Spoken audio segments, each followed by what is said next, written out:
जय हिंद। सुरेंद्र विद्या education channel में आप सभी को पुनः स्वागत करता हूं।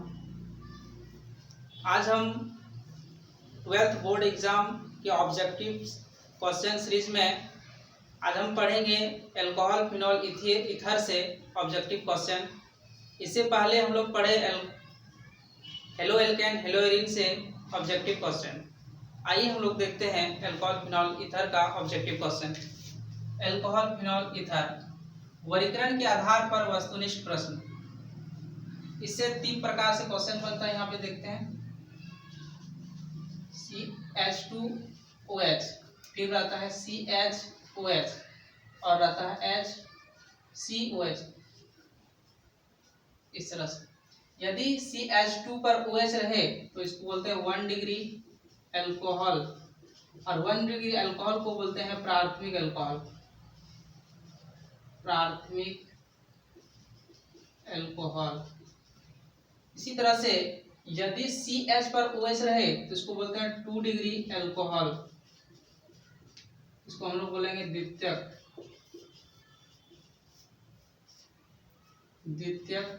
अल्कोहल। इसी तरह से केवल C पर OH रहे तो इसको बोलेंगे 3 डिग्री अल्कोहल। इसको बोलेंगे तृतीयक अल्कोहल।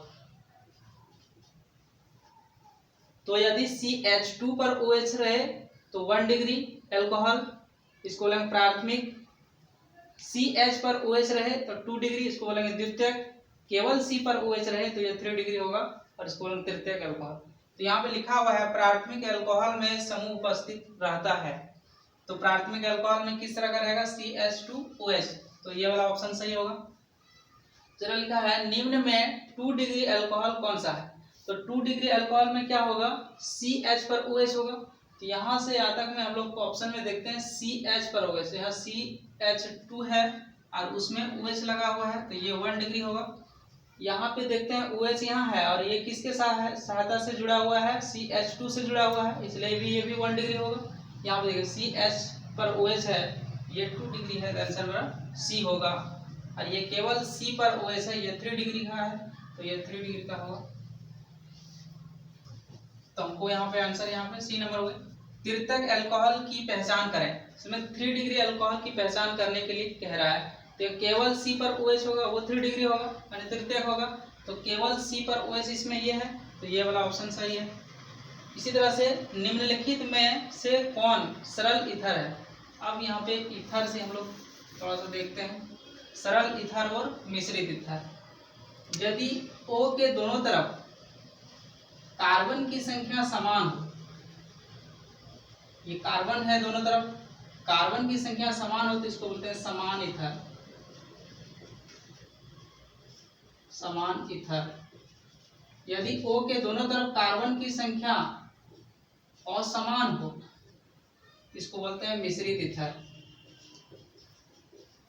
मिश्रित ईथर।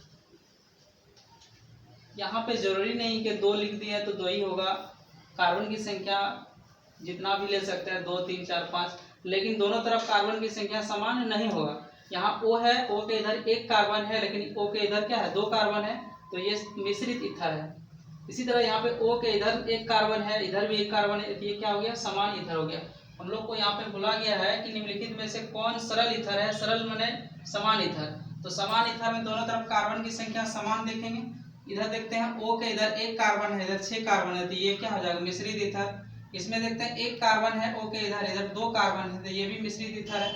इसमें क्या है? 2 कार्बन है O के इधर और इधर भी O के इधर कितना है? 2 कार्बन है, यानी O के दोनों तरफ कार्बन की संख्या समान है, इसलिए ये आंसर हो जाएगा। इस तरह इसमें देखते हैं निम्नलिखित में से कौन मिश्रित ईथर को प्रदर्शित करता है। यहाँ पे देखते हैं कार्बन की संख्या O के इधर कितना है? 6, इधर कितना है? 1 कार्बन है, तो ये मिश्रित ईथर है। इसमें सरल ईथर या समान ईथर है। देखिए कार्बन की संख्या 6 है, इधर भी 6 है, तो ये समान ईथर हो गया या फिर सरल ईथर बोलेंगे इसको। इसी तरह से यहाँ O के इधर 1 कार्बन, इधर भी 1 कार्बन, यानी ये भी सरल ईथर है और ये भी सरल ईथर। तो मिश्रित ईथर का हो गया ये वाला 5 नंबर का A नंबर ऑप्शन सही है। 6 नंबर में है मीथेन में COH कौन पाया जाता है? तो मीथेनॉल लिखा हुआ है, मिथेनॉल में COH कौन पाया जाता है, इसको याद ही रखना पड़ेगा, 108.5 डिग्री होता है। उसी तरह फिनॉल में COH कौन पाया जाता है, इसमें कितना डिग्री का कौन होगा, ये याद रखना होगा 109 डिग्री।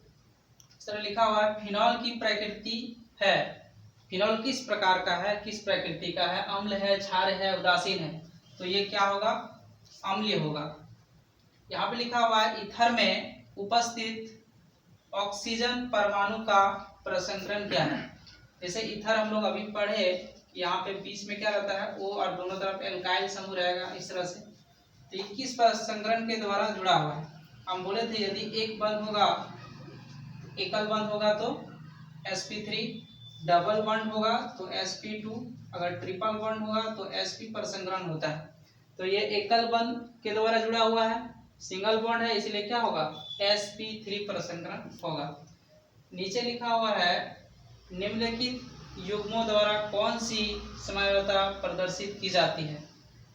यहाँ पे दोनों में कार्बन की संख्या और ऑक्सीजन की संख्या समान है। देखिए इसमें भी कार्बन 1 2 3 है, इसमें भी 1 2 3 कार्बन है, ऑक्सीजन 1 है, ऑक्सीजन 1 है, हाइड्रोजन जितना है इसमें उतना इसमें भी है। तो हम लोग यहाँ पे कौन सा समझौता होगा वो देखना है। तो यदि स्थान समझौता कैसे होता है और क्रियाशील समझौता कैसे होता है, यहाँ पे थोड़ा सा दिखा देते हैं।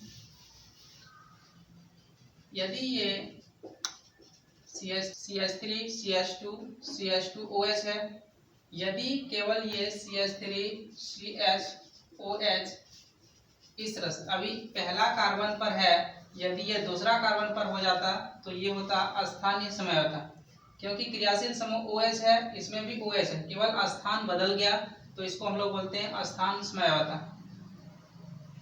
उसके बाद श्रृंखला समझौता, यदि यहाँ पे CH3 इसमें जुड़ा हुआ था, अगर CH इसमें आके बैठ जाता इस तरह, तो ये होता श्रृंखला समझौता। संरचना समझौता क्या होता, यदि संरचना में परिवर्तन हो जाता, लेकिन इसमें क्या है, क्रियाशील समूह में परिवर्तन है, यहाँ पे अल्कोहल है और ये ईथर हो गया, तो ये क्या हो गया, क्रियाशील समूह में परिवर्तन हो गया, इसीलिए यहाँ पे आंसर क्या होगा, क्रियाशील समझौता। नेक्स्ट देखते हैं 11 नंबर, निम्नलिखित में एलिलिक अल्कोहल की पहचान करें। दूसरा नंबर में लिखा है विनाइल अल्कोहल की पहचान करें, तीसरा नंबर में लिखा है बेंजाइल अल्कोहल की पहचान। तीनों को समझते हैं। एलिलिक अल्कोहल क्या होगा, इस तरह का है,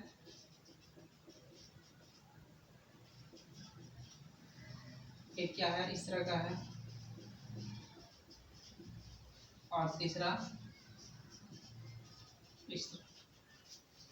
तो यदि अल्कोहल जिस कार्बन से जुड़ा हो, उस कार्बन के पहले वाला कार्बन पर यदि द्विबंध हो, अल्कोहल जिस कार्बन से जुड़ा हो उस कार्बन के पहले वाला कार्बन पर यदि द्विबंध हो तो वो एलिलिक अल्कोहल कहलाता है। उसी तरह से जिस कार्बन पर OH हो उसी कार्बन पर द्विबंध हो तो विनाइल अल्कोहल कहलाता है। और तीसरा, यदि बेंजीन में मिथाइल हो और उसमें OH समूह उपस्थित हो, बेंजीन में एक कार्बन हो और उसमें OH समूह उपस्थित हो, वो तो बेंजाइल अल्कोहल कहलाता है। यदि हम इसको बेंजाइल अल्कोहल कहेंगे तो गलत होगा, जैसे यहाँ पे CH2OH, ये बेंजाइल अल्कोहल नहीं होगा, यह हो जाएगा, यहाँ से गिनती होके लिखाएगा 2-फिनाइल इथेनॉल, तो ये बेंजाइल अल्कोहल नहीं है। केवल बेंजीन में एक कार्बन होना चाहिए और उसमें OH होना चाहिए तो हो जाएगा बेंजाइल अल्कोहल। यदि कार्बन जिस कार्बन पर OH हो उसके पहले वाला कार्बन पर यदि द्विबंध हो तो एलिलिक अल्कोहल, जिस कार्बन से जुड़ा हो OH और उस कार्बन पर यदि द्विबंध हो तो विनाइल अल्कोहल कहलाता है। तो हम यहाँ पे एलिलिक अल्कोहल देखते हैं, इस तरह का होना चाहिए, जिस कार्बन पर OH है उसके पहले द्विबंध होना चाहिए। इस कार्बन पे देखते हैं OH जुड़ा हुआ है, इसके पहले पर द्विबंध है, तो ये आंसर मेरा होगा। जरा विनाइल अल्कोहल, ये मेरा विनाइल अल्कोहल है, तो विनाइल अल्कोहल क्या कहता है, OH हो और उसी में क्या हो, द्विबंध हो, OH है और उसी में द्विबंध है, तो ये मेरा क्या हो जाएगा, विनाइल अल्कोहल होगा। यहाँ पे 2 होगा, बंद पूरा करने के लिए 2 लगेगा। इसी तरह से यहाँ पे देखते हैं बेंजाइल अल्कोहल। बेंजाइल अल्कोहल जिसमें बेंजीन हो और एक कार्बन हो, तो यहाँ बेंजीन है C6H5, इसको हम लोग लिखते हैं C6H6, लेकिन जब इसमें कुछ जुटेगा तो एक हाइड्रोजन हट जाता है और इस तरह होता है, हो जाएगा C2CH2OH। तो ये हो गया मेरा बेंजाइल अल्कोहल। ये है फिनॉल, या C6H5 है और यहाँ पे OH है, तो इस तरह का संरचना इसको बनेगा, तो ये हो गया फिनॉल।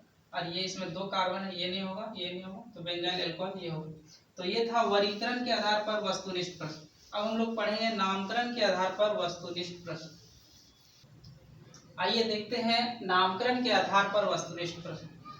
इस तरह का संरचना दिया हुआ रहेगा आपसे, 4 ऑप्शन दिया रहेगा, एक ऑप्शन इसमें सही नाम लिखा हुआ है। तो हम पहले इसको क्या करते हैं, संरचना बना लेते हैं। यहाँ पे लिखा हुआ CH3 लिखा हुआ है, यहाँ ये CH पर दोनों तरफ CH3, इधर भी CH3 होगा, यहाँ O है, यहाँ पे CH2 CH2 CH3, इस तरह से। इस तरह का नाम हम लोग क्या पढ़ते हैं, यदि एक ही कार्बन पर दोनों तरफ CH3 हो तो इसको हम लोग पढ़ते हैं आइसो। तो आइसो हो गया, एक कार्बन पर दोनों तरफ CH3 है तो आइसो हो गया। और 3 कार्बन है तो इसको पढ़ेंगे आइसोप्रोपाइल। और ये है सीधी श्रृंखला में है तो इसको बोलते हैं नॉर्मल, तो इसको लिखेंगे N प्रोपाइल। और बीच वाला क्या है, इथर है, क्या हो जाएगा, इथर। तो ये साधारण नाम लिखा हुआ है, ये कौन सा नाम है, साधारण नाम लिखा हुआ है, आइसोप्रोपाइल N प्रोपाइल इथर, इस तरह से। तो ऑप्शन नंबर क्या हो जाएगा, डी इसका सही आंसर होगा, आइसोप्रोपाइल N प्रोपाइल इथर। अब यहाँ पे देखते हैं, इस तरह का लिखा IPC नाम लिखें। तो ये है क्या, जब ये सब नहीं रहेगा, केवल बेंजीन में OH हो तो इसको बोलते हैं फिनॉल। यहाँ OH क्रियाशील समूह है तो यहाँ से गिनती करेंगे 1 2 3 4 5 6। तो यहाँ पे कहाँ पे नाइट्रोजन मिल रहा है, 2 पर 4 पर और 6 पर, तो यहाँ 2 4 6 ट्राई नाइट्रोफिनॉल। इसी का दूसरा नाम है पिक्रिक एसिड। तो ऑप्शन नंबर ए इसका सही होगा। केवल नाइट्रोफिनॉल लिखने से सही नहीं होगा, टॉल्विन भी लिखने से सही नहीं होगा। तो इसका नामकरण हो जाएगा 2,4,6 ट्राई नाइट्रोफिनॉल।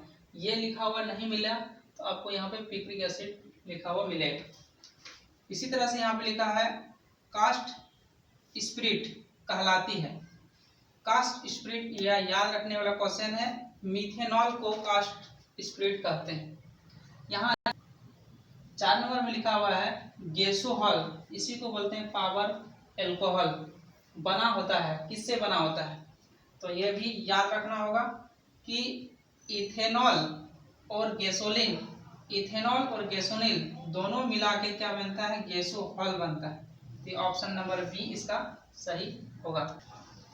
आज की इस क्लास में हम लोगों ने नामकरण के आधार पर वस्तुनिष्ठ प्रश्न देखे।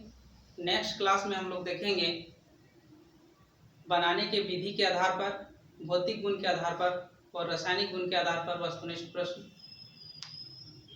आप लोग यहाँ तक कॉपी में नोट कीजिएगा और पढ़ने का और फिर से दोबारा वीडियो देखने का प्रयास कीजिएगा, जिससे अधिक से अधिक आप क्वेश्चन को याद कर सकें।